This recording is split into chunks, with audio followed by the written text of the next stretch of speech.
তোমরা কি কখনো এমন বই পড়েছো যে বই পড়ে মনে হয়েছে এটা তো ঠিক আমারই গল্প, যেটা পড়ে মনে হয়েছে যে এই চরিত্রগুলো হয়তো আমার খুব কাছের।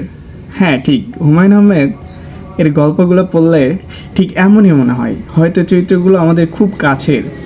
আমি আজ তোমাদের সাথে কথা বলবো তার লেখা অসাধারণ একটি গল্প অপেক্ষা নিয়ে। কল্পনা করো একটি ছোট্ট গ্রাম, চারদিকে সবুজ মাঠ, পাশে বয়ে গেছে নদী। গ্রামের এক কোণে দাঁড়িয়ে তুমি একজন চুপচাপ মানুষ, অপেক্ষা করছো তোমার সেই প্রিয় ক্ষণের জন্য। এই গল্প শুধু প্রেম বা বিচ্ছেদের নয়, বরং সময় আর অনুভূতির সাথে নিয়ে বদলে যাওয়া কিছু গল্প। কিছু সম্পর্ক সময়ের সাথে বদলে গেছে, আবার কিছু সম্পর্ক চিরকাল সেই রকমই থাকে। কিন্তু অপেক্ষার সেটা কি শেষ আছে?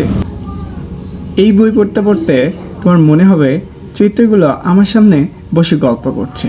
হুমায়ুন আহমেদের লেখার জাদু এখানেই। তিনি অসাধারণ কথা দিয়ে অসাধারণ অনুভূতি তৈরি করতে পারেন।